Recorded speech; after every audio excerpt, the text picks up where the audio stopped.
नमस्कार साथियों, Rajasthan jet classes के ऑनलाइन प्लेटफॉर्म पे आप सभी का हार्दिक स्वागत है, अभिनंदन है। सभी को राधे राधे। और जेट का एग्ज़ाम नज़दीक है, उसी पर्पज़ से आज एक क्लास लेके आया हूँ। उस क्लास के अंदर 30 क्वेश्चन है। उन 30 क्वेश्चन के अंदर ऐसे क्वेश्चन लेके आए जो आपको कहीं न कहीं कन्फ्यूजिंग करेंगे, ठीक है ना। उन कन्फ्यूजन को दूर करने के लिए आज ये वाली क्लास आपके लिए लेके आया हूँ, ठीक है ना। टाइम वेस्ट ना करते हुए क्लास को स्टार्ट करते हैं और बीच में करेंगे बात जो भी वार्तालाप होगी अपनी, ठीक है। तो स्टार्ट करते हैं। पहला क्वेश्चन, किस शराब बनाने वाली अंगूर की किस्मों का मिठास मान होता है। ध्यान रखना, अंगूर की किस्में होती है वो शराब बनाने वाली अलग होती है, मिठास वाली अलग होती है, ठीक है ना, खाने वाली अलग होती है। काफ़ी सारे पर्पज़ की जो किस्में होती हैं उनको अलग अलग भागों में क्या किया गया है, मिठास के आधार पर डिवाइड किया गया है। तो ध्यान रखना, यहाँ पे क्वेश्चन है कि कौन सी के लिए शराब बनाने के लिए, तो 12 से 20 डिग्री ब्रिक्स होती है क्या, या 20 से 22 डिग्री ब्रिक्स होती है क्या, 24 डिग्री ब्रिक्स से अधिक होती है क्या, या 45 डिग्री ब्रिक्स से अधिक होती है। तो ध्यान रखना, जो 12 से 20 डिग्री ब्रिक्स होता है तो ये कौन सी होती है, ये खाने वाली किस्मों के अंदर कौन से में होता है, खाने वाली किस्मों में। खाने वाली किस्मों में कौन कितनी होती है बेटा, 12 से 20 होती है। जो 20 से 22 डिग्री ब्रिक्स की है, तो ये 20 से 22 डिग्री ब्रिक्स है ना, ये किस में होती है, ये किशमिश बनाने वालों में,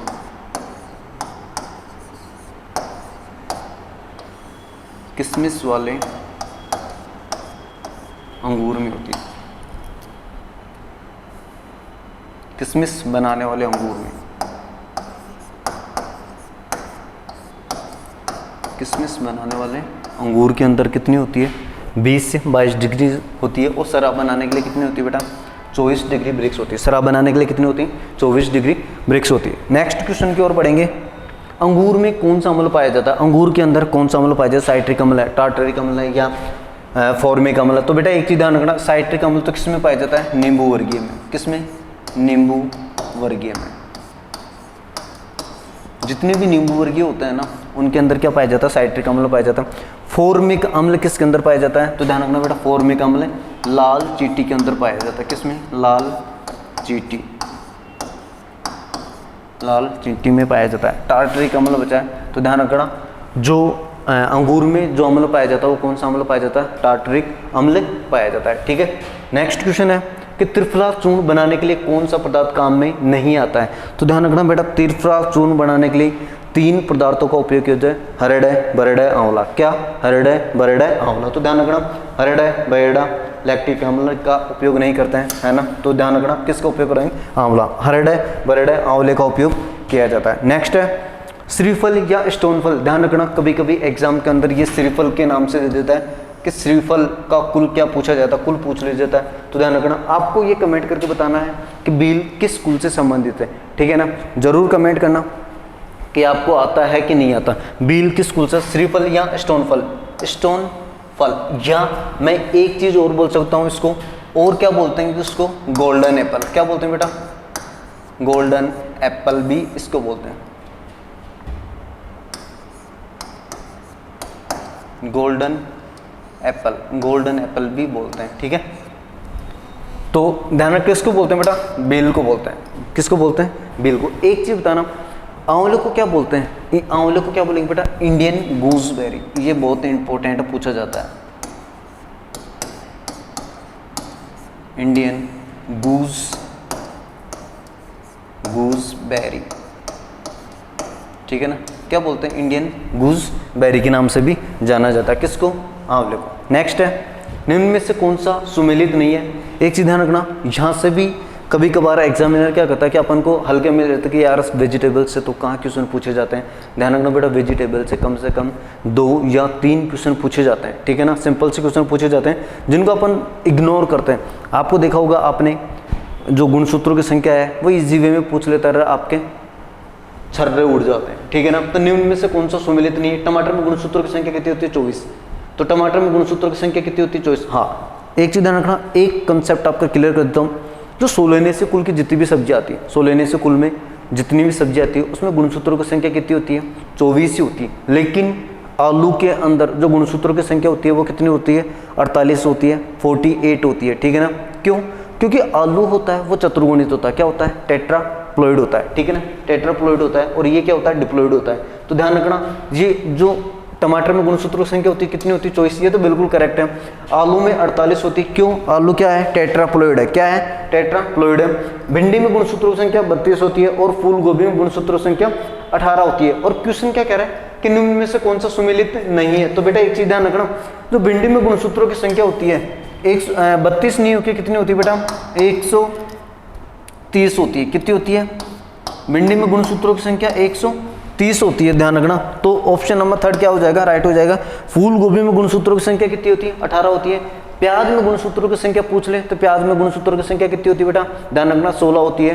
प्याज में गुणसूत्रों की संख्या कितनी होती है, 16 होती है। बहुत बहुत बहुत इंपॉर्टेंट है, ध्यान रखना। ये कौन सा होता है, द्विगुणित, आप इनको भी लिख सकते हो, ये भी चीज क्या पूछ लेगा, द्विगुणित क्या होता है। और एक होता है जो आलू होता है, ये क्या होता है, चतुर्गुणित, चतुर्गुणित। आलू क्या है बेटा, चतुर्गुणित है, ठीक है। नेक्स्ट, क्लब रोट किस सब्जी से संबंधित बीमारी होती है, ठीक है ना, क्या होती है, डिजीज होती है, क्लब रोट। और इसी को है ना, क्लब रोट को क्या बोलते हैं, ध्यान रखना, इसी को क्लब रोट को क्या बोलते हैं, काला विगलन, क्या बोलते हैं बेटा, काला विगलन भी बोलते हैं,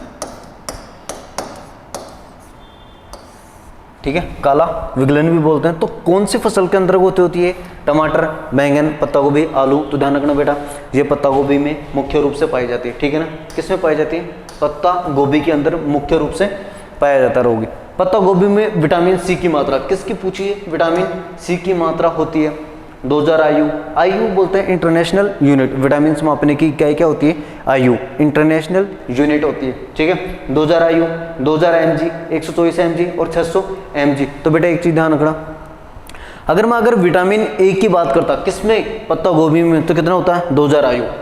विटामिन ए किसमें होता है, पत्ता गोभी में, तो कितना होता है 2000 आयु। लेकिन यहाँ पे पूछा क्या है, विटामिन सी। तो ध्यान रखना बेटा 124 mg होता है, क्या होती है 124 mg होता है। तो ये भी इंपॉर्टेंट क्वेश्चन है एग्जाम की दृष्टि से, ठीक है। अब आपको कमेंट करके बताना आंवले में कितना विटामिन सी पाया जाता है, ये आपको कमेंट करके बताना है, ठीक है। नेक्स्ट है, फूल गोभी की पछेती किस्में तो बीजदर रखते हैं, ध्यान रखना, अगेती होती है और मध्यम होती है और पछेती होती है। तो फूल गोभी की पछेती किस्मों की बीज दर कितनी रखते हैं, 600 से 700 ग्राम, 400 से 500 ग्राम, 500 ग्राम और 300 ग्राम। तो बेटा एक चीज ध्यान रखना, यहाँ पे क्या दे रखा है, पछेती। तो पछेती किस्मों की जो बीज दर होती है कितनी होती है, 400 से 500 ग्राम होती है। बी ऑप्शन क्या हो जाएगा अपना, करेक्ट हो जाएगा। और अगेती किस्मों के लिए कितनी लेते हैं, 600 से 700 ग्राम लेते हैं, ये अगेती किस्मों के लिए है, ठीक है ना। आप इसको भी क्या कर लेना है, नोट कर लेना अगेती किस्मों के लिए। अब ध्यान रखना, जो पत्ता गोभी की बात करूँ तो पत्ता गोभी में अगेती किस्मों के लिए बीज दर रखते हैं, वो कितने रखते हैं, 500 ग्राम, कितने रखते हैं 500 ग्राम। अगर पछेती किस्मों की बात करूंगा तो 300 से 400 के अराउंड में ले सकते हैं, ये ध्यान रखना, 300 से 400 के अराउंड में ले सकते हैं, ठीक है। नेक्स्ट है, निम्न में से कौन सा सुमेलित नहीं है, सुमेलित नहीं है। मूली, मूली का वानस्पतिक नाम क्या है बेटा, रेफिनस सेटाइवा, रेफिनस सेटाइवा है। भिंडी का अबेल मोस्कस एस्कुलेंटस, भिंडी का वानस्पतिक नाम क्या है, अबेल मोस्कस एस्कुलेंटस। गाजर का वानस्पतिक नाम पूछे तो आपको क्या बताना है, डोकस कैरोटा, गाजर का क्या है, डोकस कैरोटा। और फूल गोभी दे रखी है तो ध्यान रखना, फूल गोभी का क्या है नाम है, ब्रेसिका ओलेरेशिया वेराइटीज बोट्राइटिस। फूल गोभी का क्या वानस्पतिक नाम होता है, ब्रेसिका ओलेरेशिया वेराइटीज बोट्राइटिस, ठीक है ना। तो एक यहाँ पे देखना, फूल गोभी का नाम क्या है, ब्रेसिका ओलेरेशिया वेराइटीज कैपिटाटा। तो कैपिटाटा किसका होता है, पत्ता गोभी का, पत्ता गोभी का होता है कैपिटाटा। और यही आंसर क्या हो जाएगा अपना, गलत हो जाएगा, यही सुमेलित नहीं है, ठीक है।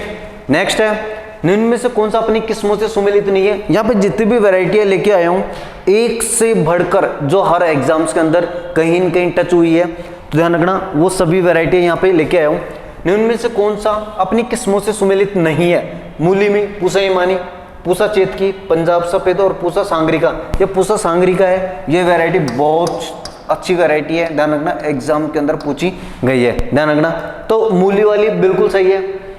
गाजर की वैरायटी की बात करें तो पूसा रुधिरा, बहुत बहुत बहुत स्टार बनाने रहा इन वैरायटी को, पूसा मेघाली। बेटा कल मैंने अभी एक दिन पहले क्लास हुई थी तो मैंने बताया था अर्का मेघाली की। अर्का मेघाली किसकी वैरायटी है? तो बेटा वो टमाटर की वैरायटी है। किसकी वैरायटी है? टमाटर की। यहाँ पे क्या दे रखा है? ये कंफ्यूजिंग वैरायटी है। आपने देखा ना यहाँ पे दे दिया पूसा मेघाली। पूसा मेघाली क्या है? गाजर की। पूसा मेघाली तो किसकी वैरायटी है? गाजर की। लेकिन अगर आ जाता है कि अर्का मेघाली किसकी वैरायटी है, तो ध्यान रखना किसकी वैरायटी है वो? अर्का मेघाली टमाटर की। ठीक है। कश्मीर ब्यूटी और पूसा यमदांगनी ये सुपरवाइजर के अंदर पूछी गई थी 2015 वाले पेपर के अंदर। ठीक है। प्याज की अर्का निकेतन और एग्रीफाउंड डार्क रेड, ये भी बिल्कुल प्याज की है। भिंडी की पूसा अनमोल, पंजाब सदाबहार और पंत सम्राट, ये भिंडी की नहीं है। ठीक है ना, अपन को क्या सुमेलित नहीं है बिल्कुल। पूसा अनमोल तो बैंगन की है, तो ये ध्यान रखना किसकी है? बैंगन की। पूसा अनमोल। अगर आपको एक दो वैरायटी भी आती है तो आप क्वेश्चन को क्या कर सकते हो? छांट सकते हो। भिंडी की नहीं है, पूसा अनमोल है, पंजाब सदाबहार है और पंत सम्राट। ध्यान रखना बेटा, ये तीनों वैरायटी किसकी है? बैंगन की है। ठीक है ना, तो ऑप्शन नंबर क्या हो जाएगा?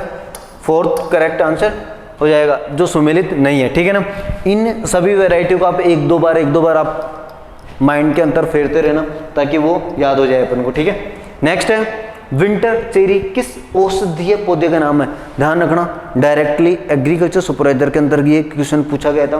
विंटर चेरी किस औषधीय पौधे का नाम है? तो किसका है बेटा? अश्वगंधा का। किसका है? अश्वगंधा का नाम है। नेक्स्ट है पाइराइट का रासायनिक सूत्र। ये जो क्वेश्चन है पाइराइट का रासायनिक, ये आपके केमिस्ट्री के अंतर्गत आता है। ठीक है ना, और एग्रीकल्चर जो केमिस्ट्री वाला है उनका पार्ट है। तो पाइराइट का रासायनिक सूत्र क्या बोलते हैं? ध्यान रखना बेटा, पाइराइट को अपन रासायनिक सूत्र के रूप में क्या बोलते हैं? Ferrous sulphate. क्या बोलेंगे? Ferrous sulphate. तो आपको फेरस सल्फेट का नाम आते हैं कि आपको पता हो जाना चाहिए। FeS2, Fe2O3, FeSO4 और CaO। ध्यान रखना, पाइराइट को फेरस सल्फेट ही बोलते हैं। और ध्यान रखना इसका रासायनिक सूत्र बात की करेंगे तो FeS2 होता है। ध्यान रखना क्या होता है? FeS2 होता है। ये ध्यान रखना, ये डायरेक्टली पूछे गए एग्जाम्स के अंदर क्वेश्चन है। डायरेक्टली पूछ लेता कि यूरिया का सूत्र क्या है, DAP का सूत्र क्या है। ठीक है ना, कहीं भी अटक सकते हो, ये आपको डायरेक्टली इसको क्या करना है? याद करना है। नेक्स्ट है बुझे हुए चूने का सूत्र क्या है? अपन मान लो आग लगी तो आग बुझाने के लिए किसकी जरूरत पड़ेगी अपन को? पानी की। किसकी जरूरत पड़ेगी बेटा? पानी की आवश्यकता पड़ेगी। अगर जहां पे भी हाइड्रोजन आयन और ऑक्सीजन आयंस दिख जाए तो ये समझ लेना वहां पे क्या है? पानी है। तो इस सूत्र के अंदर इनमें जो चारों के अंदर दिख रहा है आपको, कहीं पे भी अगर हाइड्रोजन आयन दिख रहे हैं क्या? बिल्कुल दिख रहा है सर। कहां पे? यहाँ पे ये हाइड्रोजन आयन दिख रहे हैं। तो ध्यान रखना बुझे हुए चूने का रासायनिक सूत्र क्या है? यही है, CaOH2। ध्यान रखना, ये किसका सूत्र है? बुझे हुए चूने का। कैल्शियम कार्बोनेट, इसको बोलते हैं बेटा चूना पत्थर। क्या बोलते हैं इसको? चूना पत्थर। अब ध्यान रखना क्वेश्चन पूछा भी जा सकता है, चूना पत्थर का रासायनिक सूत्र क्या है? CaCO3, कैल्शियम कार्बोनेट बोलते हैं ना। ठीक है। नेक्स्ट क्वेश्चन है कि एमाइड युक्त कार्बनिक उर्वरक। तो आपको एक चीज पता होगा, कार्बनिक उर्वरक है कौन सा? इनमें से अमोनिया है क्या? यूरिया है क्या? अमोनियम सल्फेट है क्या? डायमोनियम फास्फेट, ये DAP है क्या? तो बेटा एक चीज ध्यान रखना, एमाइड युक्त उर्वरक। अब आपको पता होनी चाहिए कि यूरिया के अंदर नाइट्रोजन किस रूप में पाई जाती है? एमाइड के रूप में पाई जाती है। किस रूप में? एमाइड के रूप में। ये पूछा जाता है कि यूरिया में नाइट्रोजन किस रूप में पाई जाती है? तो ध्यान रखना बेटा एमाइड के रूप में पाई जाती है। तो ध्यान रखना यह एमाइड युक्त कार्बनिक, और कार्बनिक उर्वरक कौन सा है? यूरिया ही तो है। यही आंसर होगा, बी ऑप्शन क्या हो जाएगा अपना? करेक्ट आंसर हो जाएगा। नेक्स्ट क्वेश्चन की ओर बढ़ते हैं। DAP उर्वरक का रासायनिक सूत्र है। अब एक काम करना, आपको माइंड के अंदर साइलेंट होकर बैठना है। DAP उर्वरक को कैसे सोल्व आउट करेंगे कि ये DAP उर्वरक का रासायनिक सूत्र हो सकता है? तो ध्यान रखना DAP के फुल फॉर्म बोलना। आप क्या बोलेंगे? DAP के फुल फॉर्म डाई अमोनिया, मतलब दो अणु किसके होनी चाहिए? अमोनिया का। किसके होने चाहिए? अमोनिया का। और अमोनिया को क्या बोलते हैं? NH4। क्या बोलेंगे? NH4। अब जिसमें भी आपको NH4 दिख जाए वही आंसर हो जाएगा, बस इतना सा। CaSO4.2H2। तो ध्यान रखना CaSO4.2H2 तो किसका है? जिप्सम का सूत्र है। तो किसका है गुरुजी? जिप्सम का। तो लिख देते हैं थोड़ा सा, जिप्सम का। CaSO4 किसका है? जिप्सम का है। NH2CONH2, अभी तो बताया यूरिया का सूत्र NH2CONH2, ये किसका सूत्र है? यूरिया का। यूरिया का सूत्र है NH2CO, यूरिया का। अब ध्यान रखना मैंने क्या कहा, जहां पे DAP की फुल फॉर्म डाई अमोनियम, दो क्या बोलते हैं उनको यार, अणु किसकी होनी चाहिए, अमोनिया की। तो ध्यान रखना NH4 अमोनिया को बोलते हैं, किसको बोलेंगे, अमोनिया को बोलेंगे। तो ध्यान रखना NH4 होल ट्वाइस HPO4, ध्यान रखना। तो यही सूत्र किसका है, DAP का है। यही सूत्र किसका है बेटा, DAP का है। आपको किसके अणु देखने हैं, अमोनिया के अणु देखने हैं, ठीक है। नेक्स्ट क्वेश्चन है, सोडियम नाइट्रेट उर्वरक को मृदा पर प्रभाव पड़ता है। तो ध्यान रखना बेटा, जो सोडियम नाइट्रेट उर्वरक होता है वो क्षारीय प्रकृति दर्शाएगा। मृदा के अंदर अगर मिलाते हैं अपन उसको तो किसका दर्शाएगा वो प्रकृति, वो अपनी प्रकृति दर्शाएगा, वो क्षारीय प्रकृति दर्शाएगा, सोडियम नाइट्रेट उर्वरक, ध्यान रखना। नेक्स्ट है, और सोडियम नाइट्रेट में मैंने एक चीज बताई थी, सोडियम नाइट्रेट के अंतर्गत नाइट्रोजन की मात्रा, जल्दी से कमेंट में पेस्ट कर दो, बताया हुआ है आपको अच्छे से, ठीक है। नेक्स्ट है, लवणीय मृदाओं की होती है। ये क्वेश्चन इतना इंपॉर्टेंट है, इतना इंपॉर्टेंट है, 100 बार भी लिख दूं ना तो भी कम पड़ेगा, ठीक है ना। 100 स्टार भी बना दो ना तो भी क्या पड़ेगा, ये कम पड़ेगा। और 100% है, एक क्वेश्चन जरूर टपकेगा यहाँ से, तीनों में से, चाहे लवणीय मृदा हो, क्षारीय मृदा हो या लवणीय क्षारीय मृदा हो, तीनों में से एक क्वेश्चन जरूर इस बार टपकेगा। तो एक चीज ध्यान रखना, लवणीय मृदा की होती है। अब EC कितनी होती है, pH कितना होता है लवणीय मृदा का, और ESP कितनी होती है। तो एक काम कर लेता हूँ, मैं थोड़ा बहुत आउटलाइन लिख देता हूँ। लवणीय मृदाओं की अगर रंग की बात करें, इन तीनों की रंग की बात करें, रंग किसकी बेटा, रंग।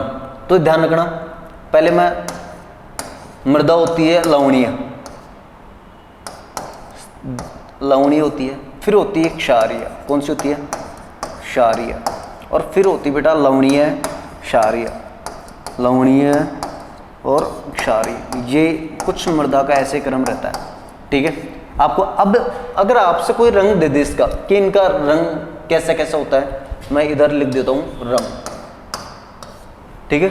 और रंग मत डाल हर सांवरिया मारो, गुजर मार रह लो, रंग मत डाल रे। तो देखना बेटा यहाँ पे रंग कौन कौन सा होता है, तो बात कर लेते हैं। रंग होता है तो सबसे पहले लवणीय मृदा का रंग कैसा होता है, सफेद, कौन सा, सफेद। क्षारीय मृदा का काला, और लवणीय क्षारीय का भूरा, ये रंग होता है, ठीक है ना। लवणीय मृदा का रंग कैसा होता है, सफेद, सफेद काला भूरा, सफेद काला भूरा, ठीक है ना। अब एक वैज्ञानिक आ गए थे, साइंटिस्ट आ गए थे, उन्होंने कहा था कि गैदोराइज, क्या नाम था, गैदोराइज, गैदोराइज के द्वारा दिया गया। अब वो किसी भी मृदा का नाम ले रखे कि गैदोराइज के द्वारा दिया गया लवणीय मृदा का नाम है, तो ध्यान रखना उसको कैसे याद करेंगे।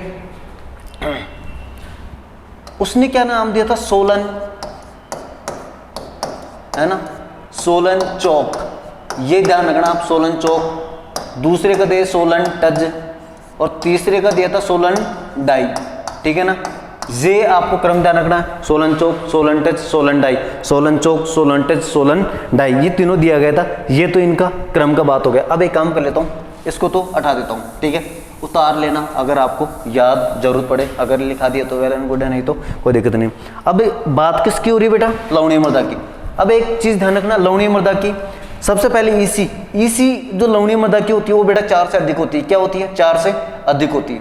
तो एक काम कर देता हूँ, 4 से अधिक। फिर आता है pH कितना होता है, लवणीय मृदा का pH मान होता है 8.5 से कम।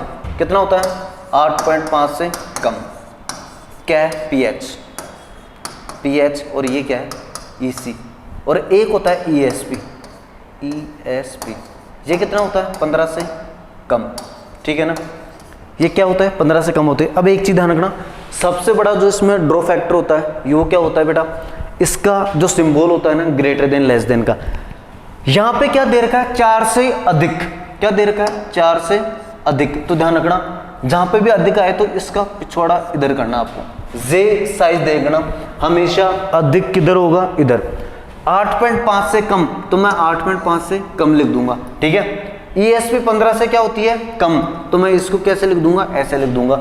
जे वाला क्रम जिसमें भी ऑप्शन में हो, आप बेझिझक होके आंख बंद करके उसका आंसर लगा दो, ठीक है ना। अब एक काम करते हैं, मैच कर लेते हैं। लवणीय मृदाओं में होती EC 4 से क्या होती है, अधिक। इधर वाला सिंबल बना हुआ है, EC 4 से क्या होती है, अधिक, बिल्कुल करेक्ट है यहां तक। तो pH मान 8.5 से कम, तो कम इधर हो जाएगा।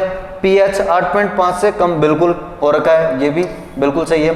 और ESP, अब देखना इसी को क्या बोलते हैं, इलेक्ट्रिक कंडक्टिविटी, इलेक्ट्रिक कंडक्टिविटी, ठीक है ना। पीएच पोटेंशियल हाइड्रोजन आयन होते हैं, ठीक है। ESP को क्या बोलेंगे, exchangeable sodium percentage, exchangeable sodium percentage. तो ध्यान रखना ये कितने हो, 15 से कम, 15 से कम। बेटा पहला ही आंसर क्या है, सही है, पहला ही आंसर सही है, दिमाग लगाने की आवश्यकता नहीं, ठीक है ना। तो ऐसे ही आपको ये याद हो जानी चाहिए। और अब यहाँ पे ध्यान रखना, और दूसरी बात बताता हूँ, पहले कौन सी लवणीय मृदा की, दूसरी आती है क्षारीय मृदा। क्षारीय मृदा की EC तो क्या होती है, 4 से कम।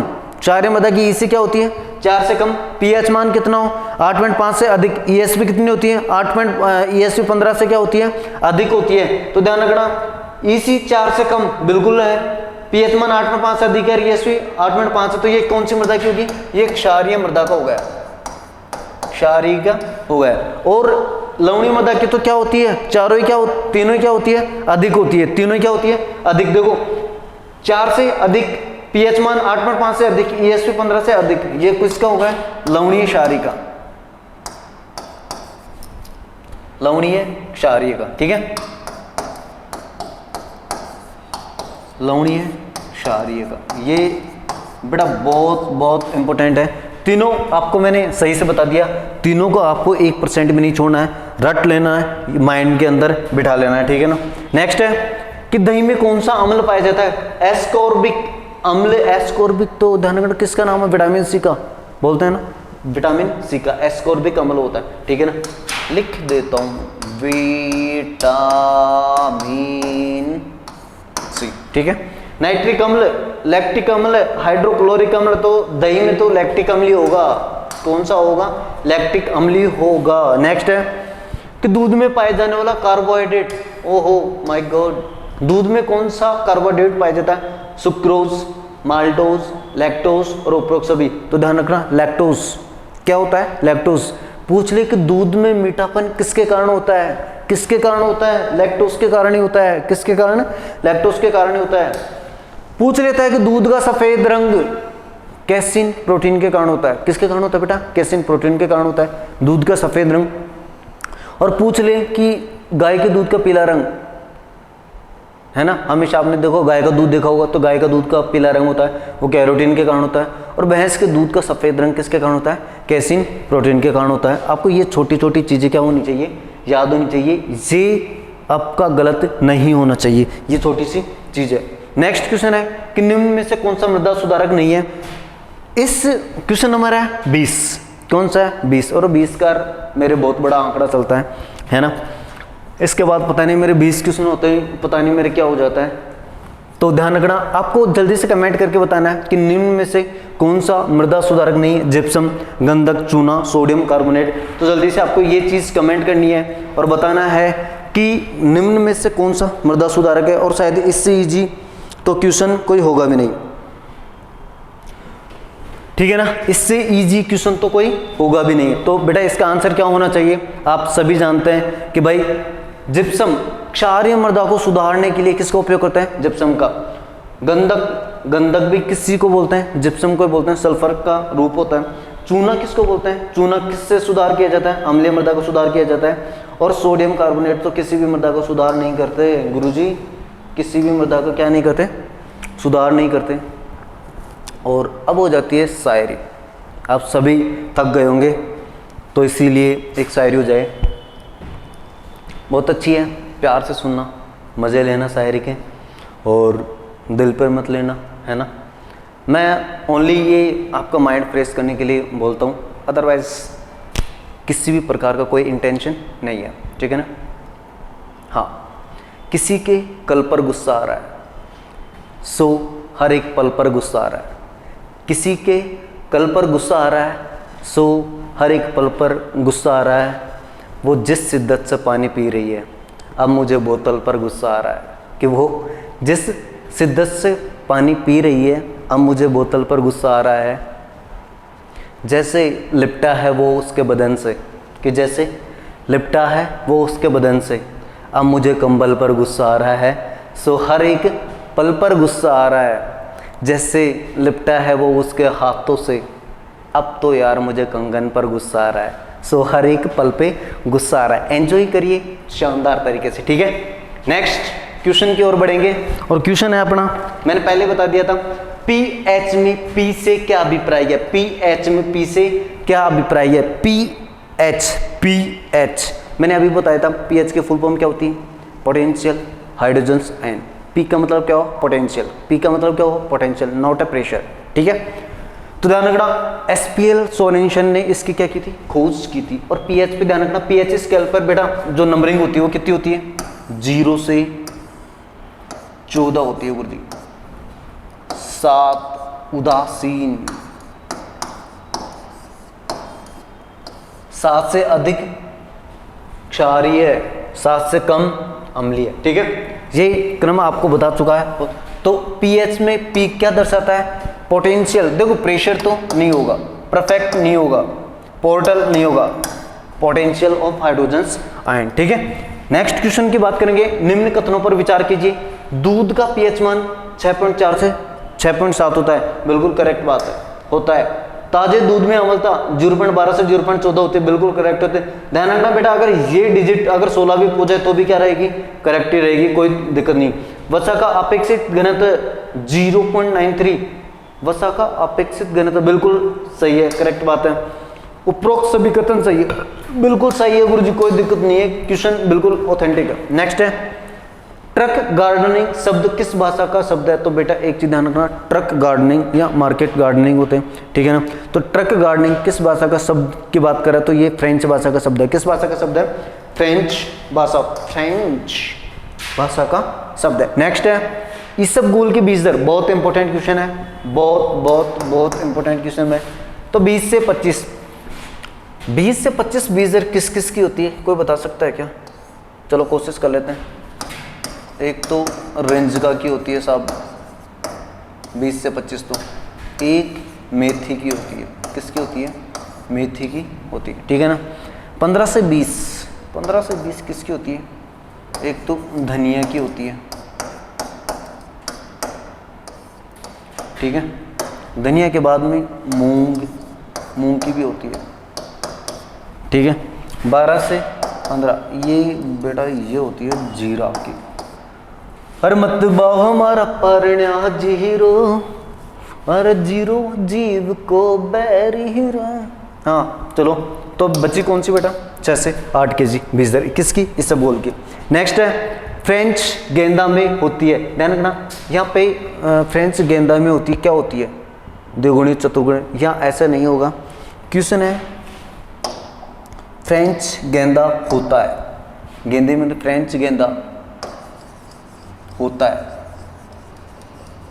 क्या होगा ये, फ्रेंच गेंदा होता है। अब सही बैठेगा क्वेश्चन कि फ्रेंच गेंदा होता है, हमें पता है होता है, लेकिन क्या होता है भाई, द्विगुणित होता है, डिप्लॉइड होता है, चतुर्गुणित, टेट्राप्लॉइड, त्रिगुणित, ट्रिप्लॉइड होता है, कौन सा होता है, तो ध्यान रखना बेटा, फ्रेंच जो गेंदा होता है वो कितना होता है, ये होता है चतुर्गुणित,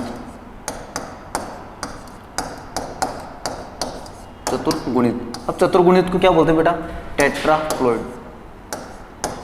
टेट्राप्लॉइड होता है, ठीक है ना, टेट्राप्लॉइड होता है, ये चीज ध्यान रखना। डायरेक्टली क्वेश्चन पूछा जाता है कि फ्रेंच गेंदा होता है, फ्रेंच गेंदा होता है, क्या होता है, टेट्राप्लॉइड। गेंदे 2 प्रकार होता है, एक होता है फ्रेंच गेंदा और एक होता है अफ्रीकन गेंदा। फ्रेंच गेंदे का तो अगर मैं वनस्पति का नाम पूछूं तो क्या होता है, टैगेटस पटुला, क्या होता है, टैगेटस पटुला, किससे, फ्रेंच गेंदे से। और दूसरा जो गेंदा होता है अफ्रीकन गेंदा, वो क्या होता है, चतुर्गुणित होता है, सॉरी अफ्रीकन गेंदा होता है वो द्विगुणित होता है, इसको बोलते हैं डिप्लॉइड, ठीक है ना। अफ्रीकन गेंदा होता है ये,